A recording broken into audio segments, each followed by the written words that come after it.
আসসালামু আলাইকুম গাইস। আজকে সকালবেলা ঘুম ভেঙে গেছে। আজকে 8 তারিখ, 8 জুলাই 2025। সকাল সকাল ঘুম ভেঙে গেছে কোনো একটা কারণে। এক দুষ্ট প্রকৃতির লোক আমাকে ফোন দিয়ে জ্বালিয়ে দিয়েছে। আসছি সেজন্য পদ্মার পার।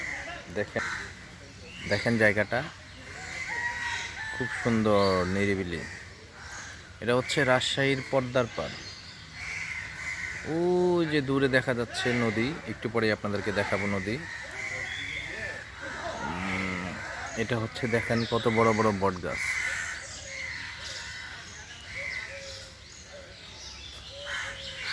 এখানে হচ্ছে পার্কিং জোন। এখানে বিকেলবেলা লোকে লোকারণ্য থাকে। যে প্রত্যেকটা ফুড প্লেস, এগুলো সব প্রত্যেকটা হচ্ছে ফুড প্লেস। যা দেখছেন সব ফুড প্লেস। ওই যে ওইখানে চেয়ার সিটিং আছে।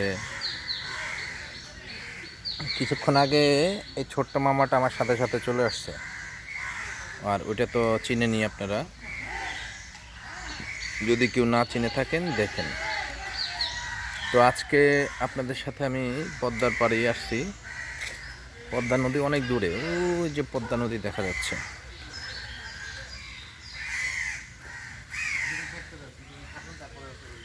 ওইটা হচ্ছে পদ্মা নদীর একটা শাখা, অনেক দূরে অবস্থিত।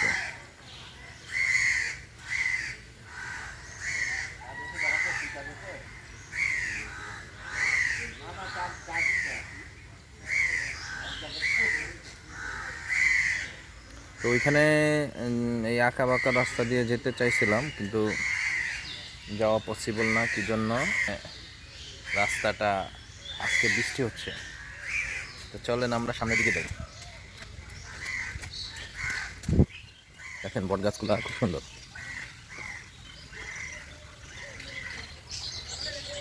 এটা যদিও হাঁটার প্লেস। আপনারা রাজশাহী আসলে রাজশাহী শহর থেকে হয়তো এখানে 30 টাকা বা 40 টাকা অটো ভাড়া নেবে।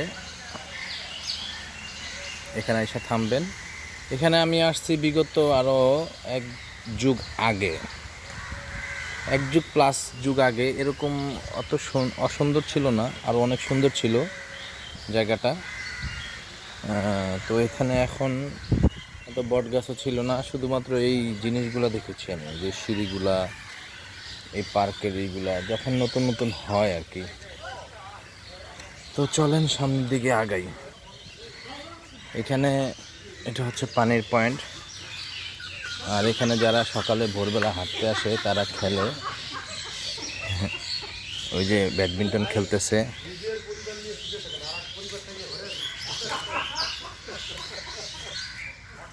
এটাই সেই প্লেস, পদ্মার পার। খুব সুন্দর জায়গা।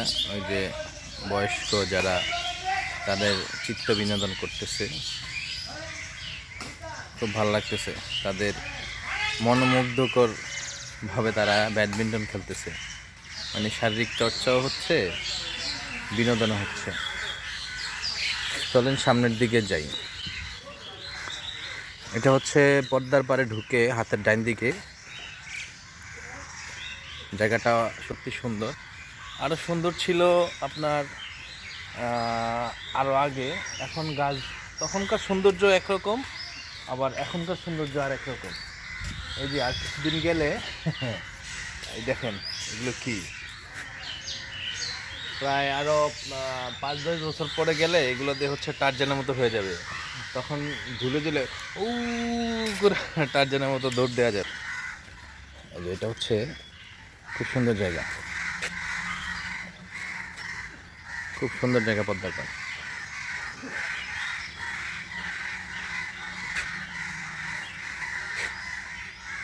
সো গাইস, আজকের মতো এখান থেকে বিদায় নিচ্ছি। পরে অন্য একটা সময় কখনো দেখা হবে। আল্লাহ হাফেজ।